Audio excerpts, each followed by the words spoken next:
Chapter 501 Nonsense by Hydesgrain. Parting with Greg and Malia after they had reunited was not easy for both the siblings and Jason. However, it was necessary to prevent any untoward incident from occurring that could jeopardize the siblings' life. The siblings had given up all former hopes and ambitions and had accepted the disheartening fact that their future would be destined by the Drake family and clan. But after Jason had returned to them, this had changed. A feeble ray of hope named Jason had appeared on the horizon. They weren't aware of what had happened to Jason during the past few years, but it was evident that he had become more mature, and even stronger than they were despite their access to powerful people all along. Both Greg and Malia had received lots of cultivation resources from the Drake clan. This allowed Malia to break into the lick stage before the age of 19, while Greg would be able to achieve the same feat. Nevertheless, in comparison to Jason, their achievement was insignificant.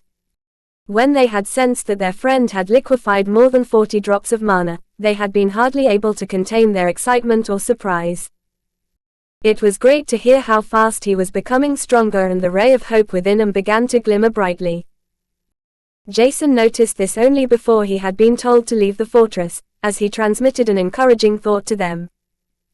As long as both of you are able to endure the Drake clan's schemings for a few more years, I will be able to take care of everything.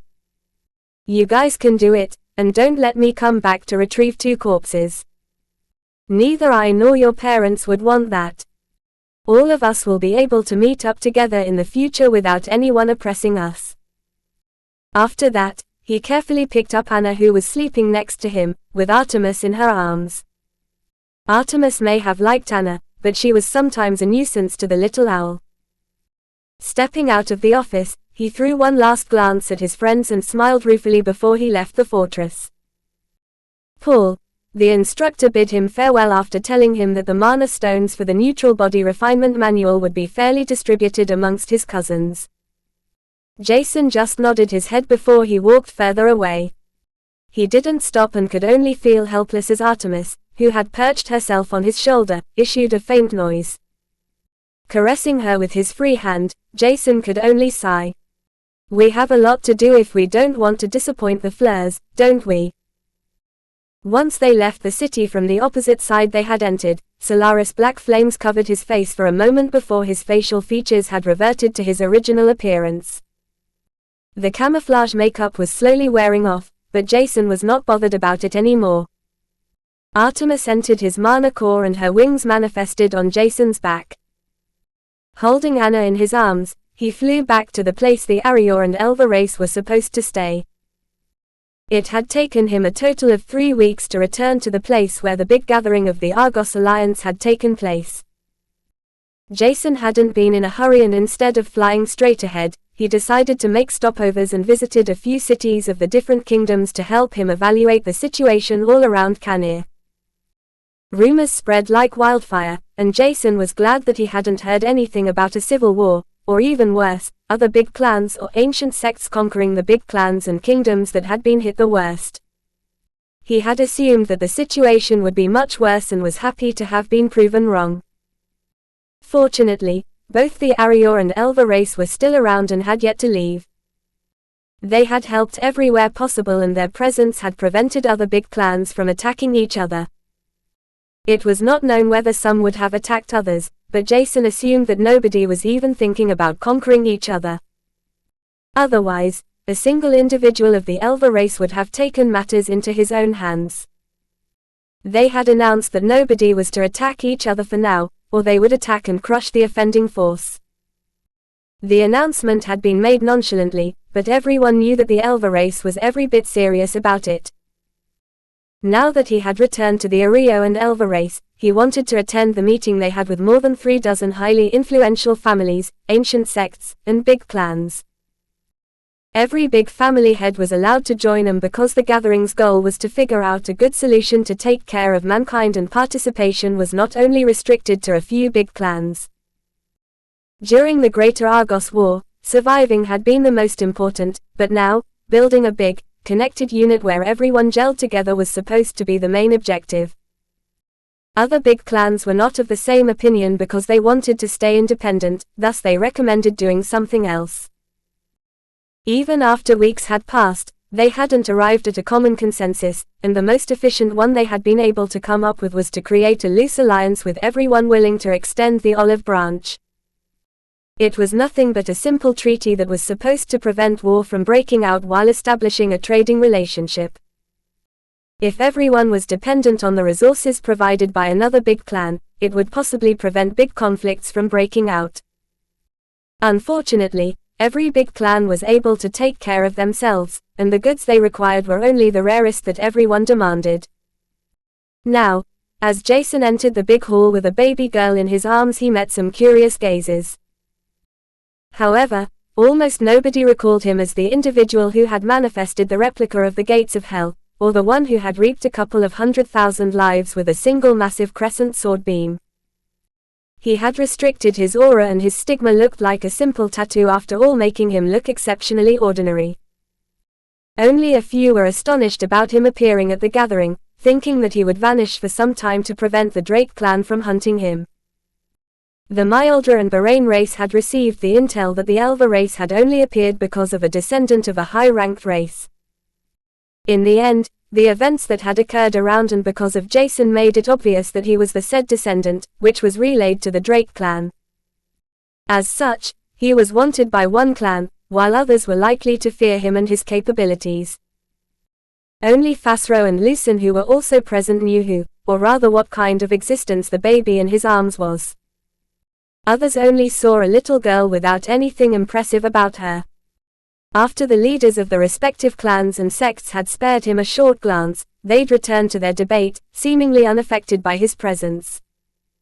This was exactly what Jason had hoped to achieve, so he listened attentively.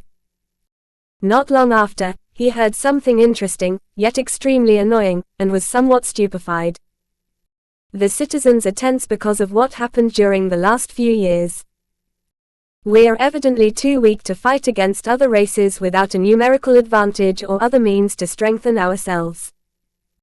However, on the other hand, we do have a great number of translated body refinement manuals and other techniques that could be translated too.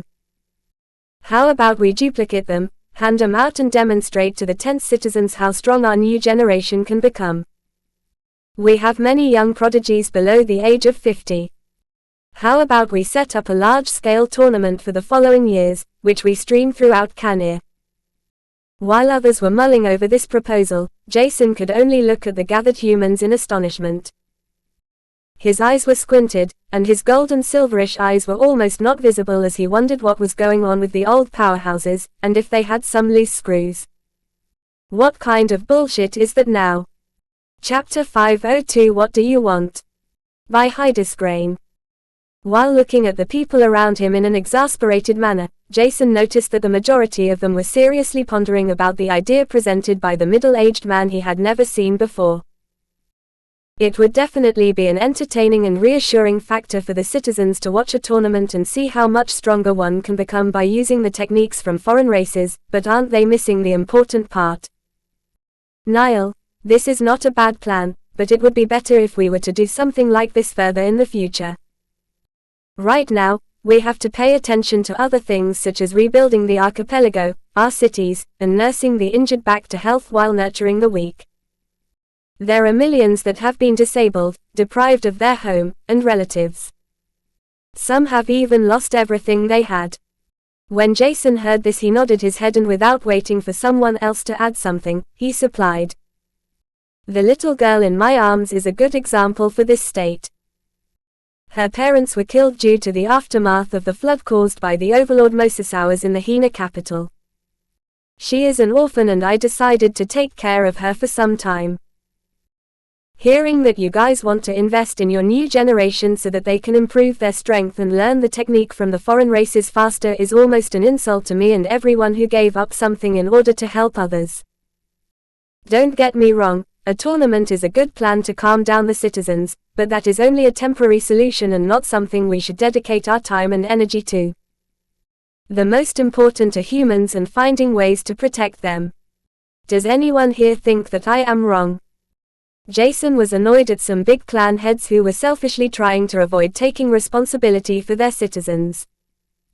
Just as Niall, who had proposed the tournament, wanted to say something, Merlarths, Fasro and Lucen called him in unison. "Jason, come and sit down." This caused him to calm down as he smiled at the three who were seated next to each other. While the two foreign races didn't intervene or raise their concern with anything that was being discussed in the gathering, the intimidating aura they were releasing was nothing to scoff at. Instead, it was highly likely that their presence was solely to prevent dumb and selfish proposals from being voiced out. Meanwhile, Merlarths might not be the strongest human on the planet, but his tactics and knowledge were what made him well known. The fact that the members of the two foreign races and Merl had specifically called Jason, made it pretty clear that he was someone important. Thus, even the big clan heads and representatives that didn't know him had held back from lashing out at him for speaking amidst higher authorities. They were forced to calm down and look at the situation with rationality instead of their instinctive behavior. "I think this young man is correct. Recuperating from the Great Argos War might be more important for the weakened clans, but there are others that rely on us to protect them because they're too weak to do that by themselves. There are not many big clans that ever paid attention to the island they were governing to begin with. Does everyone even know what the situation on the archipelago looks like? I know it, and the majority of governing clans should be embarrassed about their behavior. Why did you even accept the responsibility of governing an island if you can't think rationally and employ a few powerhouses during the Great Argos War? One human at the Lord's stage wouldn't have been enough to change the outcome of the Great Argos War, let alone be enough to annihilate entire races. However, it would have been enough to protect an island from any beast with their habitat there." While walking towards Fasro, Lucen, and Merlarths, Jason nodded his head in agreement. He agreed to the old woman that had spoken. She was one of the present old ones, which made Jason recall that had also seen Heifer, but she seemed to have aged by several decades since they had first met. Somehow, he felt bad for her, even if he was not sure for what exactly. Almost everyone had lost someone important during the Great Argos War, and Jason knew that he was not the only one who had to suffer. Sitting down on the chair he had been given, Jason was calmly observing the entire gathering that went on for several hours, while Anna was sleeping soundly. She had already tried to speak with him, but so far she had only been able to utter gibberish, making it difficult for Jason to find the meaning behind those words, if he could call them that. Thus he could only tell her to calm down and try it every now and then. After the first time she had transmitted her memories to him, Anna had been unable to do the same again. Jason assumed that she must have used up the last remnants of her strength at that time. He was curious about the race she had belonged to, what kind of other human-like races existed, and to find out more about all kinds of worlds that existed as well. However, before he would be able to pay more attention to the other worlds, the world, or rather the planet he inhabited in this life that is Argos, required some time, and most importantly peace. The current state was much better than expected, and by intently observing the entire gathering, Jason was able to witness that the hostility between most clans seemed to be superficial, and not noteworthy. Either, the hostility originated from the fact that some big clans had been forced to collude with the Drake Alliance, or that some other big clans had been on bad terms for decades. Jason was not interested in finding out the reason, but more concerned about the attitude everyone showed in solving the current issues. It was important that everyone gave their utmost efforts to help the weak, but this was easier said than done. As long as they received benefits, the big clans were eager to help, but other than that, they saw the gathering as a means of increasing their strength once again, which made them join the gathering. The initial direction was already acceptable, and something Jason supported. Despite the hidden motives some big clans had, it was a good start. Thus, he decided to say something that caused every big clan to listen intently. Some of you might not know about this, but I translated the neutral body refinement technique from the Doom Crawls. I assume everyone has already procured a fully translated part and is eagerly duplicating it. Maybe some big clans have noticed it, but the translations are missing everything past stage 2. Without having practiced the technique, I can't fully comprehend the translations, which is the reason I didn't write them down. However, what would the big clans think if I were to trade the technique's second part that is a word-to-word translation? What about other techniques the big clans have procured? Does anyone have a translator? I doubt that the Elva or Arior race, let alone other races, are willing to let a complete stranger translate entire manuals for them. Jason's entire demeanor showed how confident he was. This was not even underwhelmed by the fact that he was holding Anna in his arms. Merle Arths proved Jason's words to be correct, saying that he'd procured the neutral body refinement technique from him. This caused everyone to mull over Jason's words.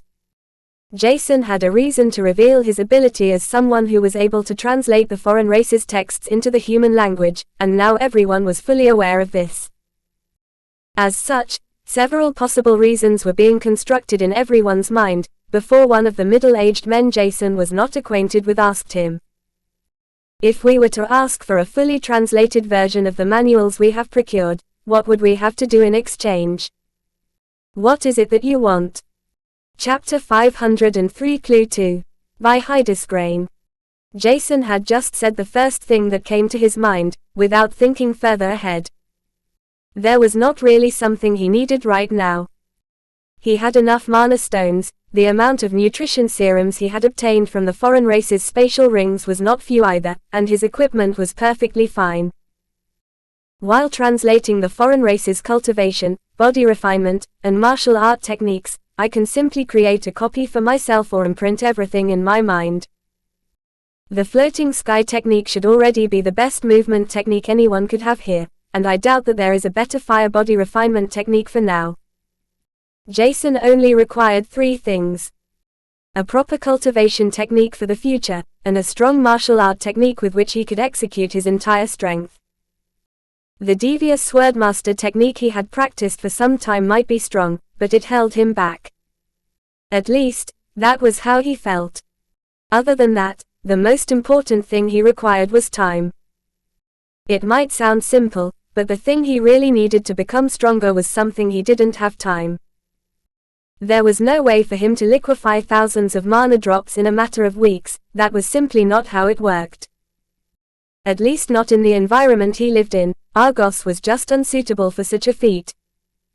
Though his speed of doing so was pretty decent, Jason felt that there was room for improvement.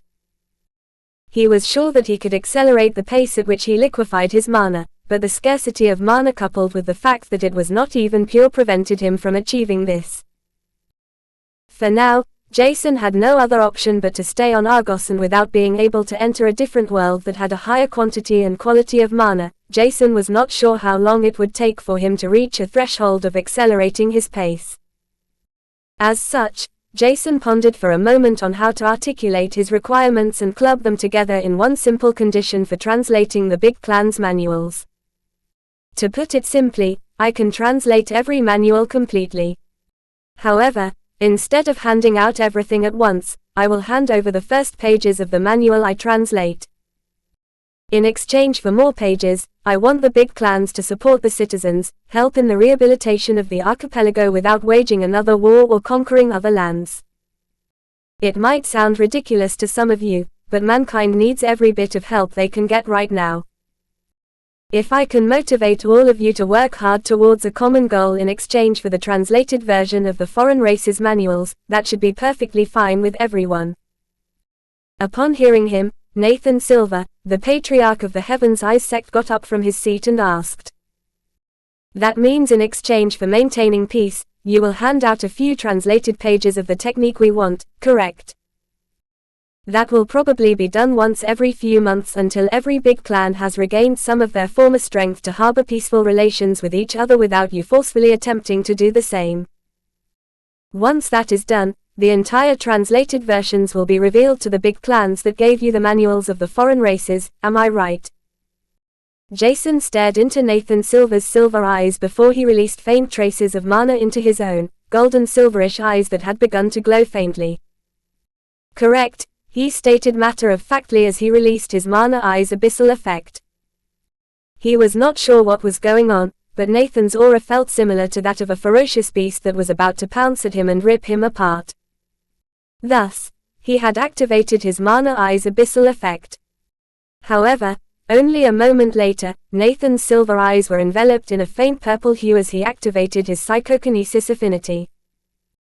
Under normal circumstances, a simple psychokinesis affinity wouldn't have been enough to deflect Jason's abyssal ability, but Nathan's affinity had unique properties.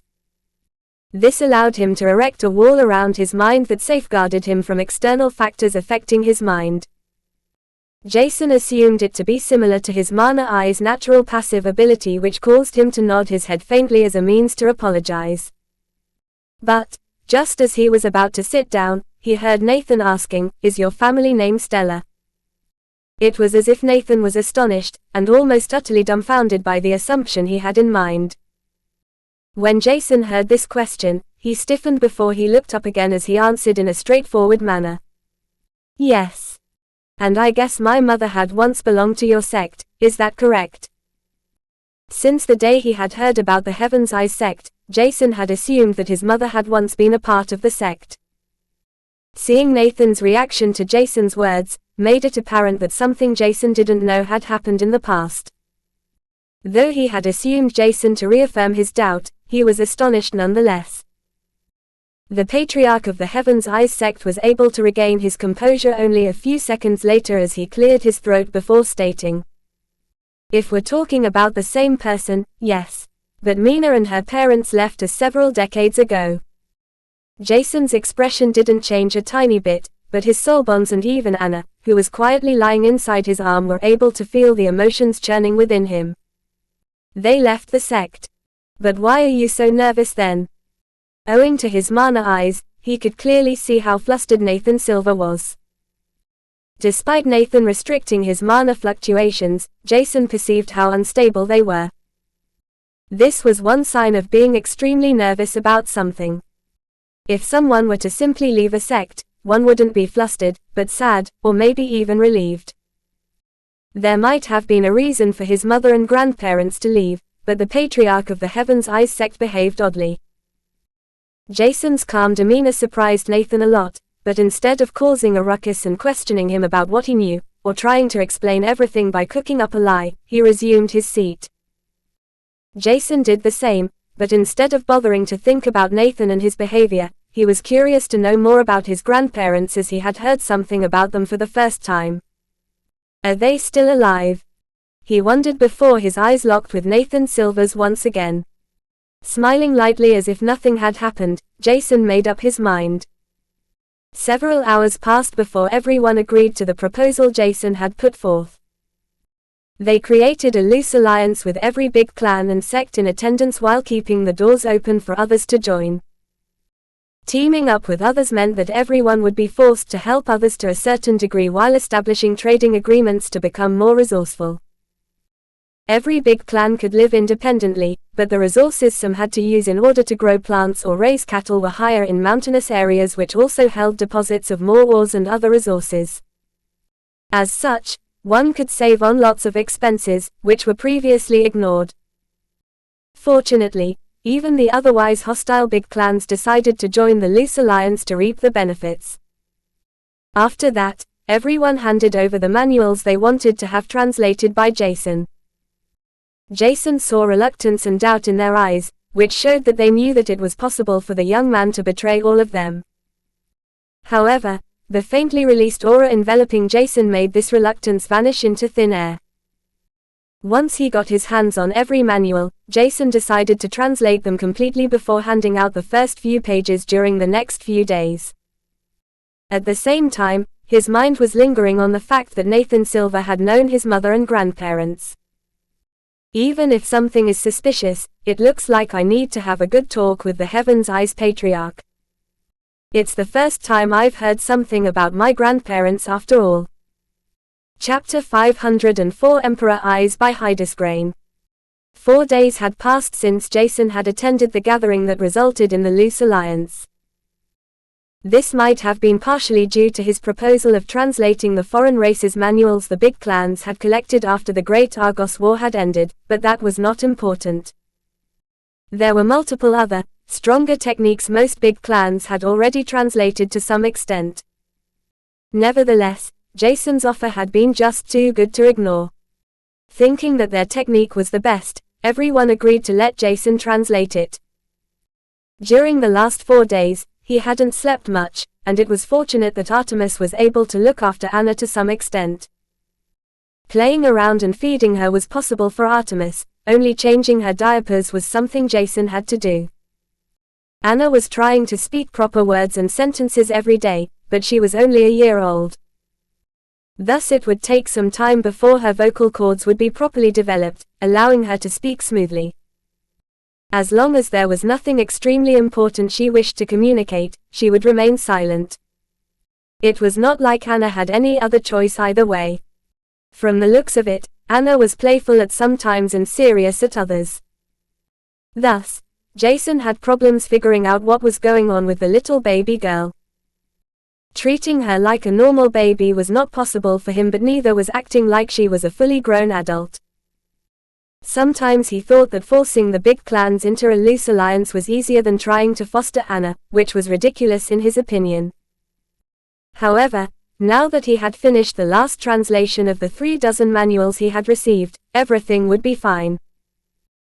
It astonished him that no 2 manuals had been the same, but Jason knew that nobody had wanted to waste the time to talk with each other in order to collude and try to make the best use of his proposal. All of them had just hastily scampered towards him to ensure that they got their manuals translated. Other than that, they hadn't transmitted their thoughts to others by using a paper-thin thread of mana. Because of that, he was astonished by the final result. Translating the books hadn't been an issue for Jason, and he had kept his end of the bargain by delivering the first few pages after the 4th day had passed. Once that was completed, Jason had finally time for himself, and what he'd wanted to do. He rested for the rest of the day while trying to process the information he had received from the manuals, and more importantly from the day of the gathering wherein Nathan Silver, the patriarch of the Heaven's Eyes sect, had acted weirdly. Father had said that some race had sacrificed Mother by offering her to the Celestia race as a tribute. He hadn't mentioned a word about my grandparents, but Nathan's behavior was weird. He was just too flustered and uncomfortable. Did he have something to do with my mother being sacrificed to the Celestia race, or did something else happen? There were too many things he didn't know, hence Jason decided to figure out the answer by confronting the person involved. It was one day later that Jason made an appointment with Nathan Silver. The next day, he found himself in a simple room, without too much grandeur or luxurious furniture. Nathan Silver hadn't bothered about decorating the room he had been temporarily assigned for the time the gathering of big clans and sects would be held. However, right now he felt uncomfortable while being eyed intently by Jason, who was in fact Mina's son. What kind of karma is that? He lamented in his mind, trying to continue looking at Jason impassively. I can guess why you wanted to meet me. Feel free to ask me anything. I will do my best to answer thoroughly, if I know the answer, that is. There is nothing I can tell you about the time after Mina and her parents, Joel and Nina Stella, left us. Jason was surprised to hear the name of his grandparents for the first time, but instead of showing that, he simply nodded his head. He has already built up a defense. I had already expected that, but that's not something that concerns me. If possible, I would like to know more about my mother's past, her mana eyes, and that of my grandparents too. I never met my grandparents, but if they were members of the Heaven's Eyes sect, they should have had mana eyes too. Nathan almost sighed in relief, barely holding himself back from acting as if he was not glad that Jason didn't want to probe further about the reason his mother and grandparents left the Heaven's Eyes sect. However, at that moment, a sudden thought emerged in his mind. Why am I even nervous?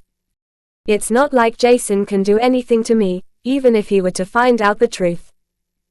Furthermore, Jason is obviously alive despite what I have done. Wait, how is Jason here? He is less than 20 years old, that doesn't fit. Nathan's body was suddenly covered in goosebumps, trying to make sense of what he was missing out on. Looking straight into Jason's golden silverish eyes that didn't reflect any emotions, Nathan suppressed his desire to flinch as he took a deep breath. To be honest, your entire family was blessed with the most powerful mana eyes I've ever seen. It is a secret not many humans know of. Despite being a mutation, mana eyes are unique. There are not only multiple stages mana eyes can have by luck, but they can undergo several mutations, and be enhanced through several other means such as unique soul bonds too. My mana eyes are natural mutations that I received upon birth, and my soul bonds affinity and other characteristics mutated them, protecting me from external harm. It's not a strong protection layer, but you must have noticed it already. Your mother and grandparents are different from me. Both generations received their mana eyes from the earlier generation that had awoken them naturally. Nathan had to stop for a moment to take a deep breath. He was trying to provide as much information as possible to Jason, so as to distract him from noticing his own shocked expression, let alone ask about the reason for them to leave the Heaven's Eyes sect. Jason's birth should have happened after I sold off Mina and her parents to the Heva race. How can he possibly be here? Despite Nathan's efforts to conceal his nervousness, Jason noticed it. Yet, instead of probing into it further, he remained calm and waited for Nathan to continue speaking. Your great-grandfather from one side and great-grandmother from the other side married someone without mana eyes. Both your grandfather and grandmother inherited them. Unexpectedly, your great-grandfather had been trying to strengthen his weak mana eyes by binding certain soul bonds to him. This worked, but unfortunately in an opposite way, causing his mana eyes to degenerate. Your grandfather inherited the degenerated mana eyes that underwent a mutation. The degenerated mana eyes turned into mutated mana eyes that were golden, and stronger than every kind of mana eyes we had seen until your mother had been born. Meanwhile, your grandmother had unique mana eyes too, but they didn't mutate and she had simply bound a special beast that she had rescued. This had allowed her eyes to be enhanced to a similar degree as your grandfather had.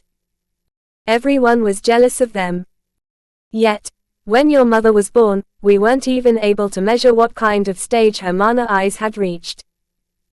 As she belonged to the third generation of a family with mana eyes that had received several enhancements from different soul bonds and one mutation, Mina had inherited the genes of both sides of her family. As such, her mana eyes had become much stronger than her parents', let alone grandparents'.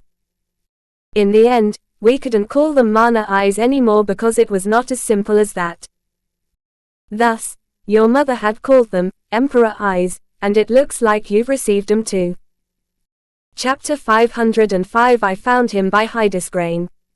Even though Jason could gauge why Nathan was trying to fill his mind with information, he couldn't help but be astonished by what he had heard.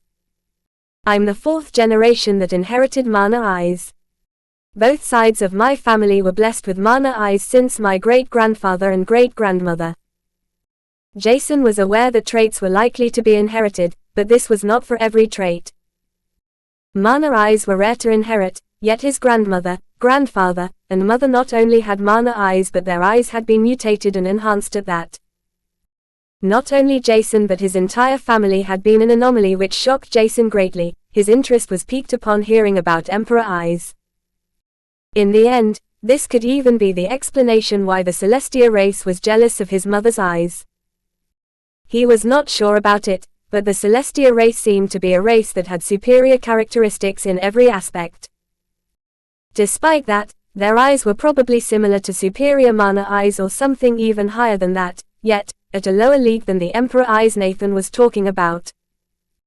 Thinking about it, Jason figured out that the passive blockade his mana eyes had against any external factor that could influence him negatively, and the auras and colored hues he could see were the most unique traits of his mana eyes. Other than that, he had the abyssal effect, and all of them might have a connection with his mother's Emperor Eyes. But my mother had silver eyes. Apparently, only my grandfather had golden eyes. The Celestia race has silver eyes too. It was confusing, and that was exactly what Nathan had tried to achieve. Unfortunately, Jason had noticed how flustered he had been in the beginning. Recalling his nervous behavior wouldn't be a problem for Jason. Knowing that his mana eyes were not only that powerful because of his Celestia bloodline was somewhat reassuring, but his mind was already drifting towards a different subject. I have Emperor eyes. But, in that case, why did my family leave the Heaven's Eyes sect? Wouldn't it have been better for them to stay in a big sect that could nurture them? Jason already had a rough idea of what had happened to his mother, and what circumstances would have brought her in front of his father. However, there was something else he had to figure out. Were his grandparents still alive? If that was the case, where were they? However, Nathan's answer was less than satisfying, and Jason had decided to leave shortly afterward. I don't know where your family has gone. One day, they simply decided to leave the sect. They didn't even bid farewell, and just vanished. Since then, I have never heard of them. Jason couldn't help but ridicule this answer inwardly as he left the room with Anna in his arms. He knew a part of the truth through his father, which was the fact that his mother had been in the hands of a different foreign race. Suddenly vanishing was definitely not a correct answer, and from the mana fluctuations Jason had perceived, he could tell that it had been a lie. Nathan was not even able to hide his mana fluctuations properly, and Jason could only shake his head at this. There was no problem with his emotions and they were perfectly under control. Nothing escaped out of his grasp, which caused Jason to think that his father's divine silver aura might have been more efficient than he had estimated. The information about his mana eyes was not necessarily important for Jason. At least, not at this point. It might be useful later, but the more important fact right now was that he had received more information about his entire family, and a possible reason for Nathan to act against them. If my family was full of mana eyes that had slowly nurtured their eyes ability, it is not unlikely that Nathan and others were afraid of being overthrown. The Heaven's Eyes sect might have been taken over by my grandparents, or even my mother, once she had been fully nurtured. Who knows? Thinking about his mother was still painful, but he had long since accepted that she was dead. It was tragic and he didn't want to think too much about her, but he wanted to hold on to her even if the thought brought pain. A part of him he feared that if he stopped thinking about her, she would slowly wither away in his memories.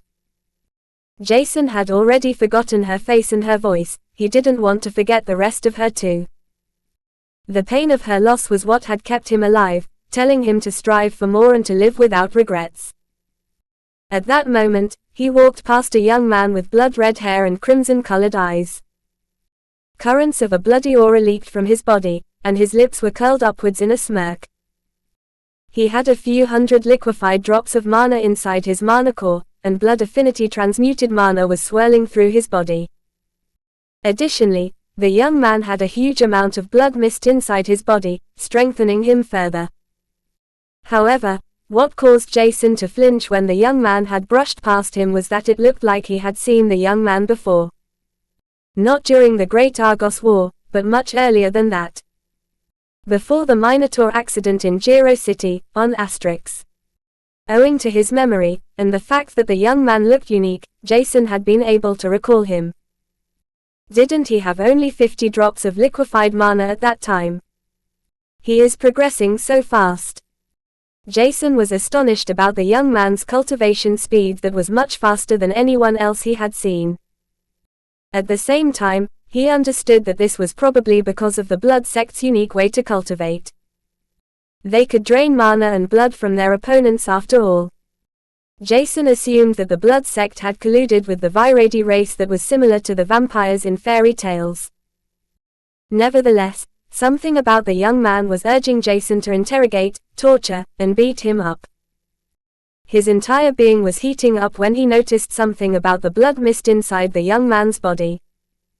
He was barely able to control his Celestia aura and the stigma that began to glow lightly. Jason's eyes widened and before anyone could notice anything he said, "Anna, did you just dirty your diapers? It's already smelling, ugh. Let's change them quickly." After that, he rushed off as fast as possible without being too suspicious. Leaving the entire building complex, he quickly summoned Artemis wings before he mumbled, "Sorry, Anna." His expression worsened, as his eyes turned ice cold. "I found him."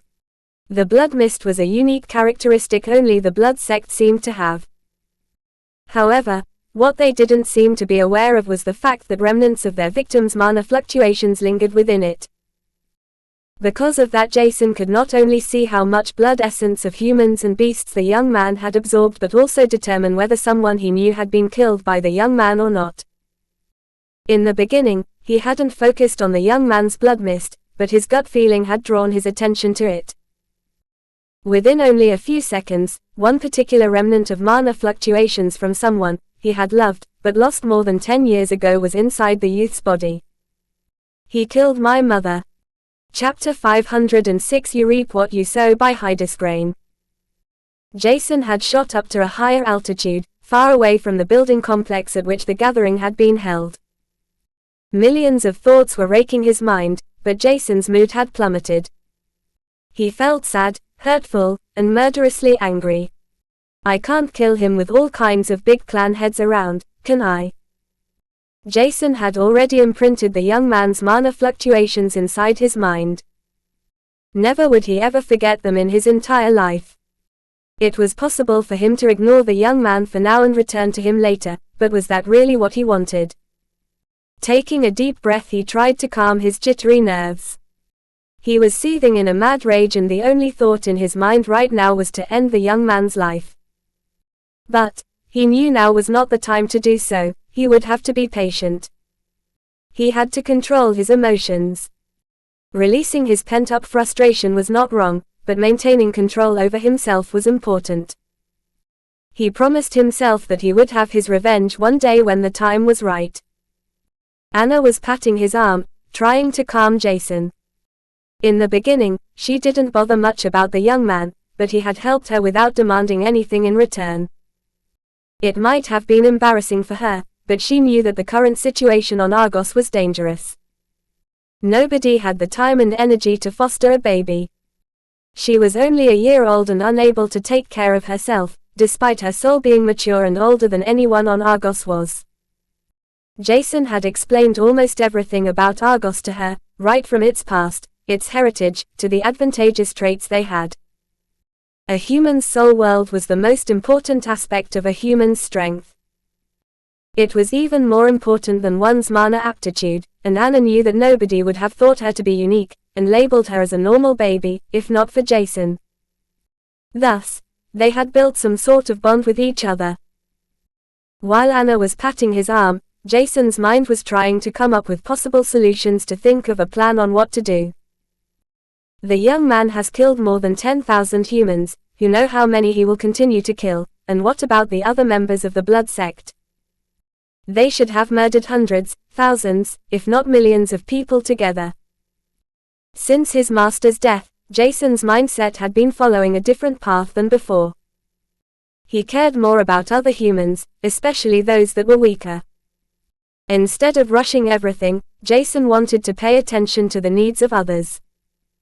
This included the behavior of other big clans too. Forecasting those big clans would continue being hostile to each other, he had first convinced the Jiwaya Patriarch and then the other big clans to form an alliance. It forced him to translate manuals of foreign races for everyone, but the price was definitely worth it. The big clans would become stronger, but Jason didn't forget the weaker citizens either. He had something planned, but before he would be able to initiate this plan, that could lead the other big clans to hate him, Jason had to become much stronger than he currently was. Other than that, his mind was working furiously to finish off the person he hated the most, and ignite hate in the minds of people against those who had forced him to resort to such means. I might as well prevent possible ties of those clans and sects that could initiate another war to happen, so they will never be able to form an alliance. A cruel smile emerged on Jason's face as a plan was slowly forming in his mind. A whole week had passed and Jason bid farewell to Fasro, Lucen, and the others. However, this farewell had been a farce. Nobody had seen him since then, but Jason was still there. He had hidden from everyone's sight and was waiting for his opportunity. Jason couldn't allow anyone to suspect him for what was about to happen. 4 days earlier, he had entered a faraway city, where he'd left Anna and Solaris, who was supposed to take care of her. Other than that, he had hired a maid to look after her for the next few days. The prices for everything had skyrocketed, but Jason was wealthy enough to afford it. Now that he had returned with Artemis, who resided in his mana core, while Solaris was far away, his soul world issued the desire to let Solaris return to him. This was something he had never felt before, but that was most likely because neither of his soul bonds had been farther than a few kilometers from him. Now, hundreds, if not more than a few thousand kilometers, separated Solaris and him. Nevertheless, Jason ignored this sensation, knowing that every single movement could expose him. His current strength was equal to several hundred drops of liquefied mana.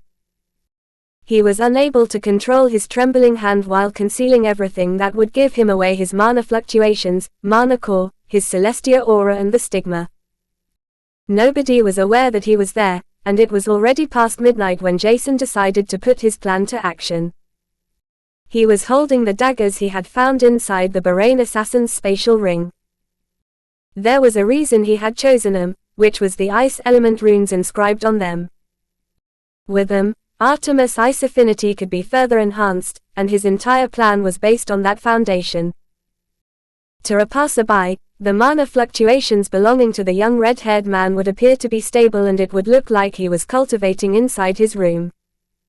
The rooms beside his were currently empty, which caused him to approach the building complex stealthily.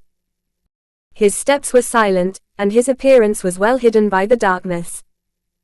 Fully dressed in black clothes and a black mask covering him from head to toe, he was ready to take the life of the man who had murdered his mother. At the same time, he wanted to destroy every possible relationship between the Drake family and the Blood Sect. Jason had a plan for this and was ready to serve vengeance. He was only a few meters away from the building complex, and the young man who was cultivating on the second floor. His mind was calm as he circulated a large amount of mana into his lower body in order to jump into the air while summoning Artemis' wings. Several huge ice spears manifested next to him, piercing through the wall that crumbled as he flew through it without hesitation. The room exploded with rubble and debris, and Jason noticed how the young man instinctively opened his blood-red eyes. With his primal instincts, the man finished his mana absorption forcefully as he circulated every ounce of mana through his body. However, before the young man could have done anything else, his mind seemed to have entered a bottomless abyss. His body stiffened and Jason's eyes that had flared in a blinding fire and glowed as bright as the sun for a moment dimmed down. Jason had utilized both the petrification curse and his Emperor Eyes abyssal effect with the vast majority of his mana. Too late, bitch. A moment later, he pierced both daggers into the young man's chest while looking at him straight in the eye. He had wanted the young man to remember the face that had killed him, and Jason hadn't wanted to miss even a single expression of shock, fear, and worry appearing on the young man's face. As the young man watched in horror, Jason used every little trace of mana inside his mana core to release his ice affinity into the daggers that began to shine brightly. The ice elemental runes on the daggers were activated, and the temperature around him went below 0 degrees.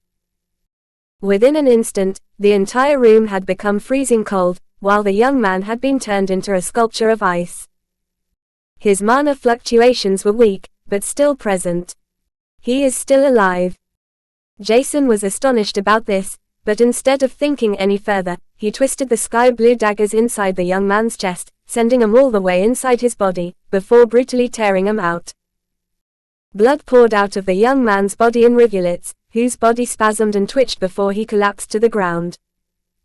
Jason stared coldly at the dying man before he stabbed one of the daggers into the man's nearly frozen neck. His eyes glimmered in a predatory rage as he twisted and pulled the dagger out, and felt his prey's mana fluctuations dim at a rapid pace. The crimson-colored magic circle that was in fact the summoning process of the young man's soulbond sputtered like a dying fire before it vanished into thin air, and Jason knew that it was over. He knew that it would take less than a minute before someone would arrive because his entry to the room had been both spectacular and noisy. However, instead of hurriedly disappearing, Jason decided to leave a message. As such, he used his gloved hand to reach inside the corpse, tearing the muscles further apart that had already been severed due to his dagger's assault. When he pulled his hand out of the corpse, it came out bloody. Satisfied with it, Jason approached one of the frozen walls before he began to write something down. "You have chosen the wrong side." It was written in the universal language, and the main point of his entire assassination was to incriminate the Bahrain race, making it look like they had sent an assassin to eliminate the young heir of the blood sect. He looked at the now dead man and snarled, "You reap what you sow, asshole." After that was done, Jason turned towards the destroyed wall and looked at the message, and the blood dripped down the wall before he vanished into the darkness. Despite having killed the young man, Jason was everything but satisfied. His mind and heart were empty as a phrase jumped at him. "An eye for an eye and a tooth for a tooth. Your life for my mother's." Chapter 507 Journey by Hydesgrain. 3 days had passed since the assassination of the young heir of the blood sect, at the place wherein the big races had gathered. His untimely and unexpected homicide had caused a huge turmoil, yet nobody knew who had killed the young heir. There had only been a message in the universal language scribbled on the wall at the crime scene, and the blood sect patriarch had almost declared war against the Drake clan in a fit. Who else could have done something like that? There was no race that used the ice affinity that was also confident to vanish after an assassination. In the end, there were 2 higher races and 3 dozen big clans under a roof. It could only have been the Bahrain race that was colluding with the Drake family. Some big clans were having other thoughts about this, but the message written in the universal language was evidence enough that it couldn't have been a human. That sounded just too implausible to everyone present. After partially blowing off the wall and releasing huge streams of mana were released during the young blood sect heir's assassination, Jason had only been left with half a minute time to write a message. If one was not proficient in the language, it would have been impossible to write it down that quickly, without a mistake, and in a beautiful handwriting at that. Even studying a simple sentence wouldn't be easy to write down in a matter of a few seconds. There were too many points to pay attention to. In the end, the sentence Jason had written was in a perfect universal language, with words that were not commonly used either. Nobody had been able to detect Jason's mana fluctuations either because the icicles he had summoned were conjured by Artemis mana, while he had frozen the room by activating the runes engraved in the Bahrain race's dagger that was typically used by their assassins. The entire situation had turned awry, and Jason couldn't help but worry a little bit. He was not sure if he had done the right thing, but allowing his mother's murderer to live even a second longer was not something Jason could agree with. If he were to be honest, the young heir from the blood sect had been killed way too easily without feeling much pain. Jason was not a fan of torturing, and despite him having killed his mother, he didn't feel the desire to degrade himself to become like others. Despite having killed the young heir, Jason didn't feel any satisfaction. His mother was still dead, and he had only given her soul her final rest. Nevertheless, when he thought about the blood sect, and how many humans they had killed, Jason's anger flared. He was not adamant about killing all of them, but it was evident that they were a menace to mankind. In the end, Jason had finally completed everything he'd wanted to achieve for the time being. Mankind was in some sort of a tacit agreement and wouldn't attack each other for the time being, and he had also exacted his revenge. Despite that, the tasks at hand were too many to count, but the biggest problem was something else. It might have been only Jason, who was worried about that, but there were other races that had sought asylum on Argos. He was not sure how many there were and neither what kind of strength they had reached. Nevertheless, they should have a much wider knowledge and grander capabilities compared to the human race. Jason didn't think that they would suddenly attack Canir owing to the fact that the other continents were said to have a slightly higher mana density and purity, but the situation was unpredictable right now. Because of that, he decided to take a look at the other continents and figure out what kinds of races inhabited there in addition to their combat strength, how advanced they were, and how dangerous they might be. Hopefully, there wasn't a grand war brewing on the other continents, otherwise, the 3 overlords would have intervened. When Jason had thought about that, he abruptly halted midair. Would they have intervened? Was there even a reason strong enough for them to intervene in the Great Argos War, to begin with? he had already known that there was something unique about Argos, which had led the three overlords to intervene. Come to think of it, there is no reason for Canir to have less mana than the rest of the world. It is normal for certain environments to have more or less mana due to natural generated treasures, but Canir's mana is less than I thought it would be. His Emperor eyes hadn't detected anything special about Canir, but that didn't mean there was nothing. There had already been quite a few incidents where he had been unable to see something special through his Emperor eyes, and completely missed a fully concealed beast, manaless poisonous fog, or the black origin flame crystal. As such, there could have been something unique on Canir, Jason was unaware of. This was interesting to know but didn't help him determine whether there could have been a war on the other continent or not. Jason was not even sure how many continents there were right now, but there was more than enough land for him to adventure through. More than 3 centuries had passed since the Mana outbreak, and it was not unlikely that certain events like large-scale wars and shifting tectonic plates could have caused the separation of continents. Thus, after he had picked up Anna, and Solaris, who had immediately entered his soul world, Jason wanted to depart. However, before doing anything wrong, he had already given Mike, the weapon manufacturer, the copies of all translated manuals of the foreign races. After that, they had signed a soul contract stating that Mike was not allowed to hand out the manuals to the public. Only the big clans were allowed to receive a few pages every month, and Jason decided to trust Mike, as a neutral party, to do what he couldn't. Jason knew that he didn't have the time to distribute the translated manuals as promised, thus Mike was his last resort. He had already informed Lucen and Fasro too that he would depart, and it was only Anna, who he had to ask whether she wanted to stay with him during the next few months or not. She was a baby and defenseless after all. Taking her with him everywhere was extremely dangerous and she was likely to turn into a huge burden for him. Despite happily agreeing, Jason couldn't help but feel uncomfortable. It was only when he heard that Mike's sister had lost her baby before the Great Argos War had started, that Jason got an idea. Mike told him a lot about his sister and her depressed state, thus giving her a reason to live and work might as well be the best for both Mike's sister and Anna. Because of that, he decided to ask Mike if it would be fine for his sister to take care of Anna for the time being. Even though Mike didn't know what had caused Jason to be so careful and gentle with the baby of someone he shouldn't have been acquainted with, he agreed the moment his eyes locked with Anna's. Anna didn't want to part ways with Jason. There were many things she had wanted to ask, and only he knew about her being a transmigrator. Revealing this fact to the outside world could end up disastrous, which had been the reason for her to rely on Jason. Now that he was about to leave, she might understand his reasoning, but couldn't accept it. This might have been her selfishness, but Jason was simply the best solution to all of her problems. Nevertheless, after thinking about it, Jason decided to leave Anna with Mike's sister as he told the little baby. "I will definitely return, and when it's time for our reunion we might as well be able to properly speak with each other." Every word he had said to Anna was spoken in the universal language, and Jason couldn't help but smile bitterly while the little baby cried to see him go. He turned away from Mike, and his sister, whose eyes were glimmering brightly with the baby girl, Anna in her arms. Unfolding Artemis wings, Jason flapped them once, catapulting himself into the air, as he flew straight ahead, without a set destination.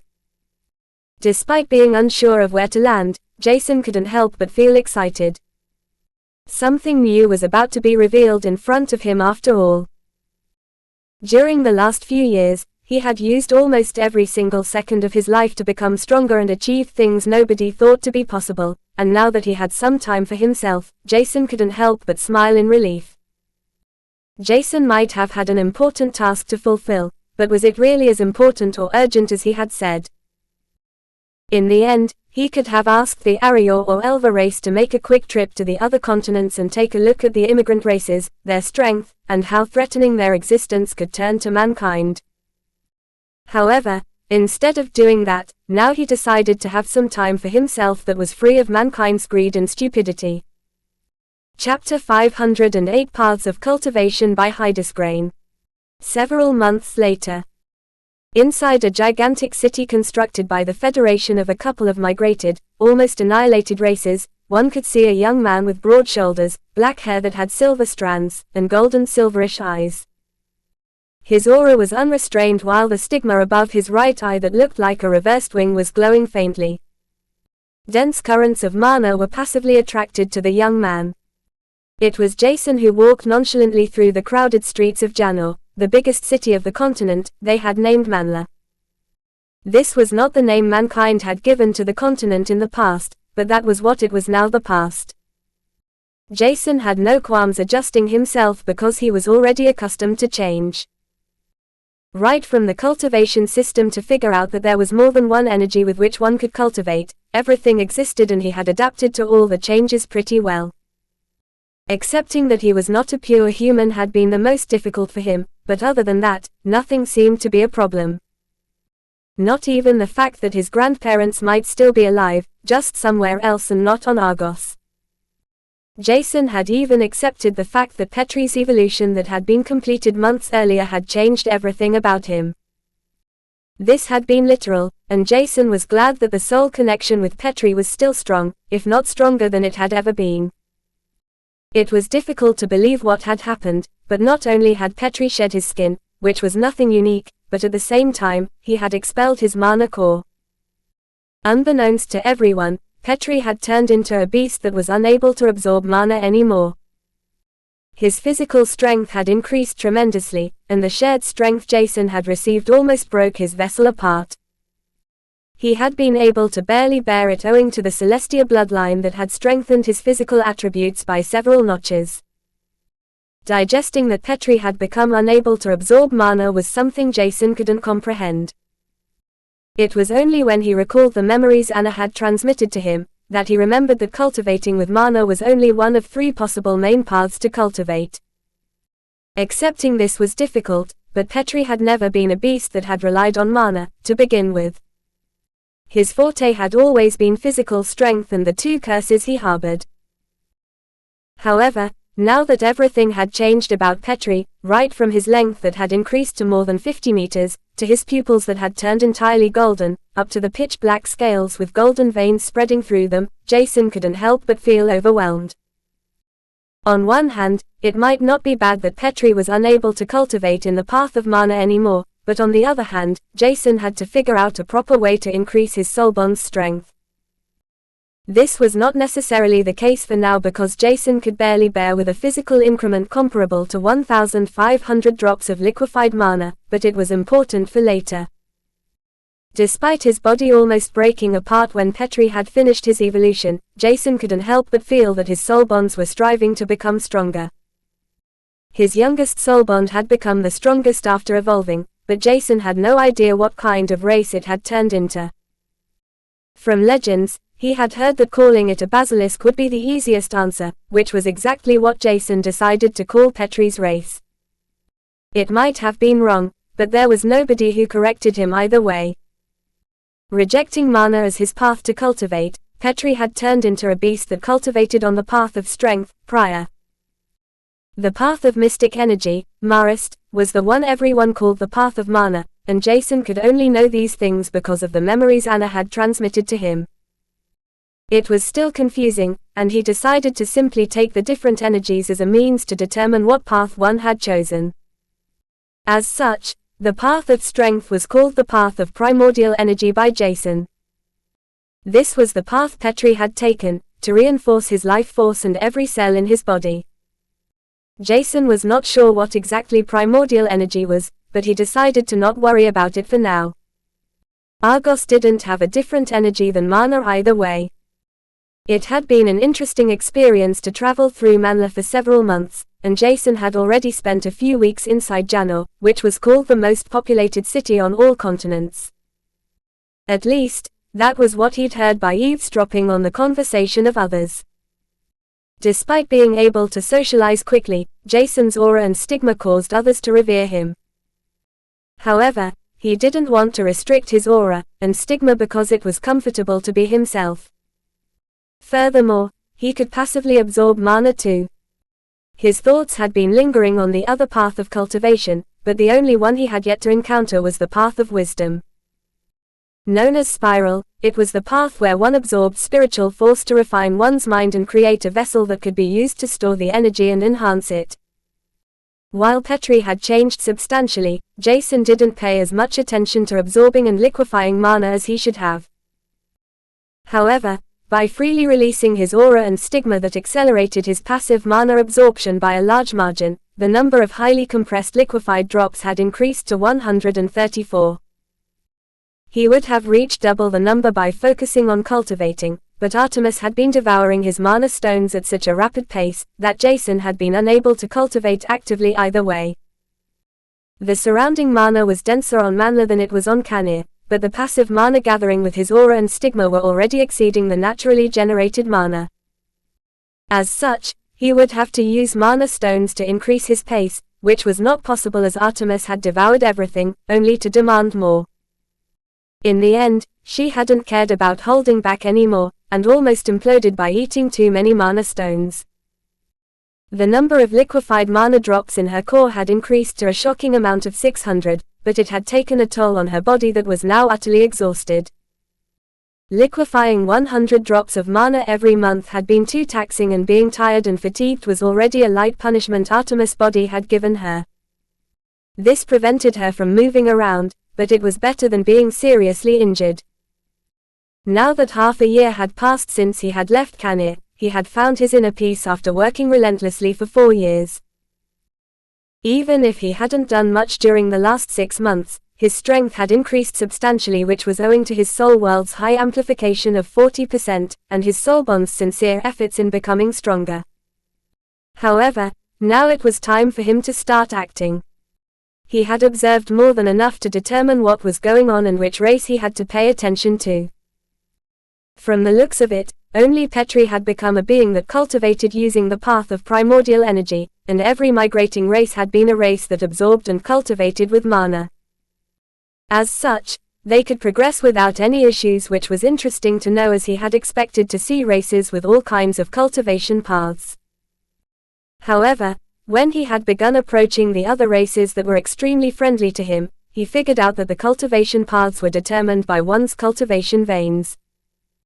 What this meant for Petri was that he had either transformed his mana veins to primordial energy veins or that he had expelled his mana veins during his evolution. Yet, other races had told Jason that it was impossible to change one's cultivation veins because one was born with them. Jason doubted this because Petri had changed his cultivation veins, or had he not? His mind had been rattling at this thought, and it was only when he remembered that every neutral beast without affinity could only be bound to a certain soul world that shock spread through him. Is the physical soul world related to the cultivation path of primordial energy? If that were to be the case, every physically attributed beast would be walking on the path of primordial energy, by absorbing mana. Chapter 509 I Can Do It. By Hydesgrain.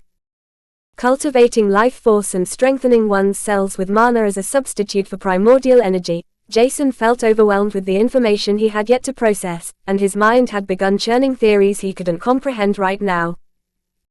The human race had been able to awaken 2 different kinds of soul worlds so far, namely physical and elemental soul worlds. Thus, Jason came to the theory that the path of primordial energy might have something to do with the physical soul world. However, his theory that physically attributed beasts on Argos were cultivating their life force and cells with mana as a substitute for the lacking primordial energy was a little over the top. Despite that, the more he thought about it, the more his theory made sense to him. His knowledge was still not vast in comparison to most other foreign races, but Jason wanted to work hard to change this as fast as possible. There were many things that interested him, and one new thing that piqued his curiosity was the question as to why the human race had 2 possible soul worlds, and not 1, or in fact 3. In the end, there were 3 possible cultivation paths, and if the physical soul world was correlated to the path of primordial energy, there had to be another one for the path of spiritual force. Jason's head was aching a lot, and he decided to find a library instead of wasting his time eavesdropping on others. Since Petri had evolved, which seemed to have changed his cultivation veins. The strength he could exhibit was entirely different compared to before. It was as if Petri's cells and life force were more vigorous than before. Could this mean that physically attributed beasts convert mana into primordial energy but with a reduced efficiency? For this scenario, Jason had developed many theories too, but spending time in a library to figure out more was what he was supposed to do. However, when he entered the Janus Library, which was a huge building complex with handwritten books, Jason couldn't help but frown. The librarian asked him to pay up front if he wanted to stay in the library, only for Jason to realize that he didn't have any mana stones to pay with. Artemis had eaten all of them. Can I pay with weapons or the body refinement manuals of other races? He thus asked simply.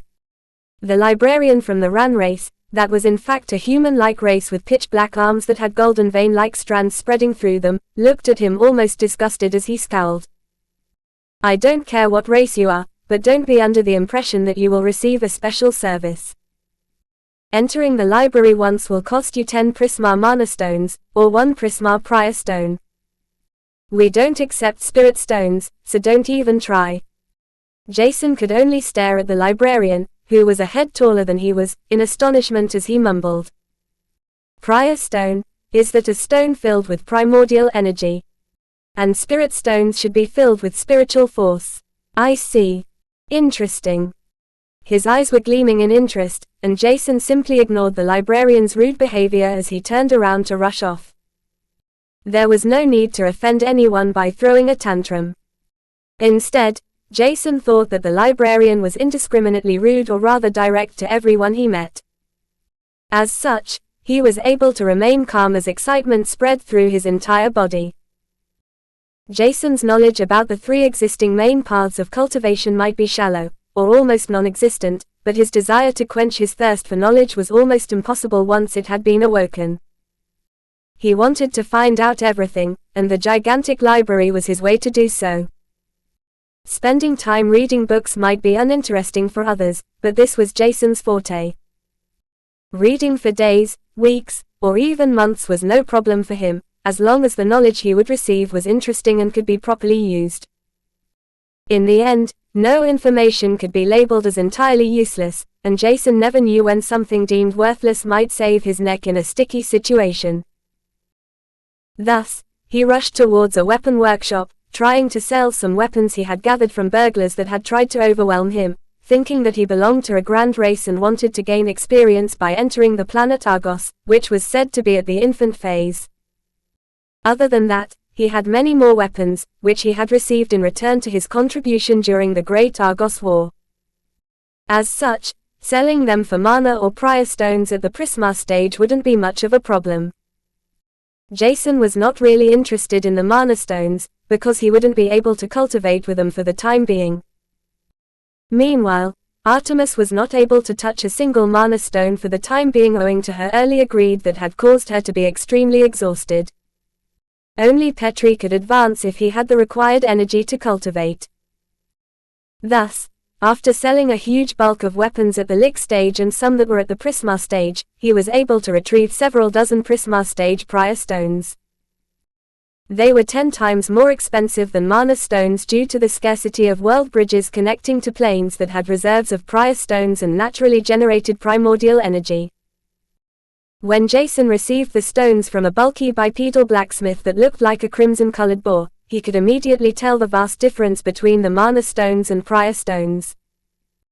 His emperor eyes were able to perceive everything about the primordial energy residing inside the prior stones, which astonished Jason for a short moment, only to calm down after a few seconds. Because of the Celestia bloodline within him, Jason wouldn't be overly shocked if he were suddenly able to cultivate with all 3 kinds of energies. After thinking about this for a while, he felt that it was highly likely to. The Celestia race was deemed as overly powerful after all. Thus, owing to the fact that his emperor eyes were possibly enhanced, or a mutated version of the eyes his mother had due to his bloodline, he shouldn't have been as astonished about his ability to see the flow of primordial energy as he was. Shaking his head, Jason simply rushed back to the librarian, whom he handed one of the Prisma stage prior stones before he entered the library. Once entered, he could stay inside as long as he wanted, and only by leaving the library would his access permission be null and void. This was great for Jason, but instead of shouting out in joy, he decided to observe and study the prior stone in his hand. It's like the Ascron's life force Solaris devoured from within the Aphri's body. The Ephrita race and Ivris didn't have a high physical advancement, but the Creato flame had been able to devour the Ascron's life force. With that being said, the Creato flame was created through the combination of both life force and mana, which was initiating the process of its growth according to the manual Jason had read once. Taking out the Creato Hellflame manual once again, he skimmed through it and found the solution to one of his theories. So, in order to adjust to their environment, some physically attributed races and beasts learned how to convert mana into primordial energy, which allows them to nurture their life force and cells. Other than that, there was also the possibility of awakening two cultivation veins at once, but such beasts and races were extremely rare and mostly seen as superior. An ordinary race wouldn't have that ability, and only mutations or those who evolved over hundreds, if not thousands of generations were able to achieve that. When Jason thought about the answer he had figured out, everything made more sense than it did before. Most physically attributed beasts used mana to cultivate in the path of primordial energy, which reduced the potency of the entire cultivation process. This was also why Petri had expelled his mana veins that were in fact not awakened and had only been utilized in order to absorb mana to convert it into primordial energy before. The mana core and liquefied mana were a byproduct of this process, and decreased the pace at which every physically attributed beast could advance.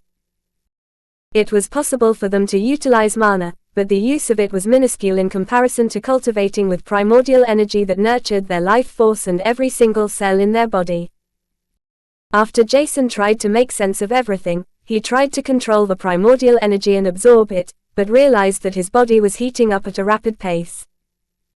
By forcefully leading the primordial energy out of one of the prior stones he had received, Jason circulated it through his cultivation vein that was heating up. It hurt a little, which mainly stemmed from the unknown energy invading an area that had been solely used by mana up until now. At that moment, he noticed that his assumption had been correct, and he would be able to cultivate in the path of primordial energy too. However, all of a sudden, the primordial energy Jason had circulated through his body was churning up, wreaking havoc in his one and only cultivation vein. Chapter 510 Plan of Revelation by Hydesgrain. The primordial energy circulating through Jason's body was harmful, and he immediately disregarded his previous assumption. On a whim, he conjured a large magic circle on the ground. It belonged to Petri, through which Jason could summon his soul bond. However, instead of doing that, his stigma began to glow brightly as he bent forward to press his hand on the magic circle, expelling every trace of primordial energy out of his body. The primordial energy seeped into the magic circle through his hand, and Jason could only hear Petri roaring out in delight. His soul bond's joy knew no bounds as he was supplied with primordial energy, which he annexed and devoured in an instant. Jason noticed this, and he could only smile lightly as his face turned pale to hear footsteps rushing towards him. Turning around, he saw that the librarian of the Ran race had appeared behind him, with an angry expression. It is forbidden to cultivate within the library, let alone inscribe a magic circle on the ground.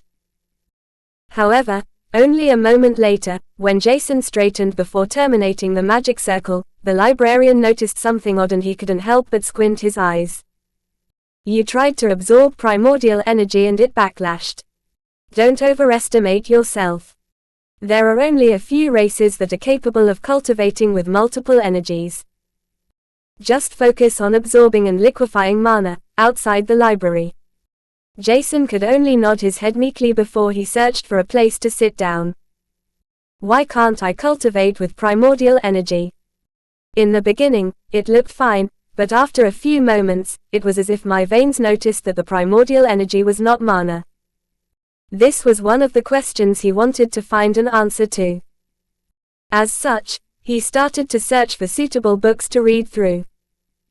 They were all written in the universal language, and Jason didn't waste any more time as he started to study. Almost a month had passed and Jason was still sitting over a huge pile of books he wanted to read. The librarian, who didn't like him from the beginning, was slowly starting to grow fond of the tenacious Jason. From the looks of it, Jason was just a young man who was probably in his early 20s if not late teens. However, more important was the aura he was releasing and the stigma he had. This labeled him as a being from a grand race owing to the fact that Jason had only reached the low lick stage. When he had read through the books that included lots of information about cultivation, Jason was astonished to figure out that the cultivation system was not as simple as he had estimated it to be. The nomenclature of some ranks at the lick stage, namely lowest, low, mid, late, and peak, was different. Instead of lowest, one would enter the first lick stage by creating 1 drop of liquefied mana. However, one would only enter the second lick stage with the 1001st liquefied drop of mana. This was a vast difference, and only by adding the previous prefix, Jason knew that the cultivation system was finally completed. As such, the lowest first lick stage was in fact the liquefaction of the first few dozen drops of mana. After that came the low, mid, late, peak first lick stage before one entered the second lick stage. This was less confusing in Jason's opinion, but another change he would have to accept in his mind. Nevertheless, the other information he had procured during the last month was equally important. However, before he could make use of it, Jason had to process it well. There were too many things he had yet to understand, and the complete cultivation system was among the easiest. More difficult, for example, was the knowledge that cultivating in multiple paths requires one to have awakened multiple cultivation veins that were either merged or did not repel each other due to the different characteristics every energy had.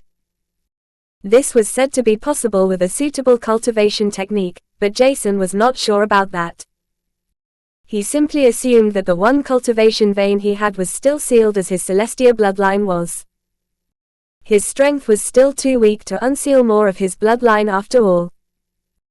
Jason, who had unique liquefied drops of mana and a huge soul world with a high amplification of 40%, was still at the low first lick stage as he had only 137 drops of liquefied mana. Meanwhile, his entire combat prowess that he had increased by using every means possible was already at the mid-second lick stage. This was owing to Petri's physical amplification that had almost caused his body to be ripped apart. In the end, his strength sounded extremely weak in the new, completed cultivation system he had learned about, but his strength was in fact enough to face someone at the second Lord rank, without the need to unholster his guns. Now that a month had passed, he finally left the library as he mumbled. Even if mankind were to be at their peak state, fighting against the Federation of Foreign Races would be stupid. Is it time to reveal everything I know about the foreign races, right from what I had already figured out earlier up to the things I got to know in the library? Jason knew that the Arior and Elva race had already departed, and Emily should have gone with them too. As such, he didn't have anyone to back him up, but also nobody he had to protect, except the Fleurs and Anna. However, his connections to the Fleurs were not publicly known, while Anna was well hidden. Thus, exposing everything wouldn't be much of an issue. If he were to expose certain things, he wouldn't be able to hide the fact that he was a halfling from another race after all. This might be disadvantageous, but hiding it forever was not something he had planned to do either way. His only task was to protect and help the weaker humans. Other than that, Shane hadn't asked for anything from him. In order to achieve this, maintaining harmony between the other big clans and foreign races that had immigrated was the most important task. Considering the same, Jason took the simplest path. He decided to write a book about the foreign races, and include detailed information of what mankind didn't know about the races and anything else he thought might come in handy. He supported his words by saying that he belonged to a human, yet also a different human-like race. Jason knew that this would put him in the spotlight as the attention would be drawn towards him. Some might try to sully his reputation and start spreading rumors, but Jason was not afraid of it. In the end, He had given his utmost efforts to protect mankind from being conquered and enslaved during the Great Argos War, and there was nothing more he could do. Just giving his best and having faith in humanity was everything Jason could do for now, and that was more than enough. He hadn't abandoned the human race that had treated him, a presumed, blind orphan like trash after all. There were certain things he had planned, such as staying low-key once he was to release the book in a printed and written version after procuring a new quantum bracelet. Other than that, he wanted to expose his true identity to his friends first, personally, because there were already too many clues about him being a halfling and it was likely that they would find out about it sooner or later. Being prepared for the grand revelation was the most important, and Jason couldn't allow himself to make any mistakes.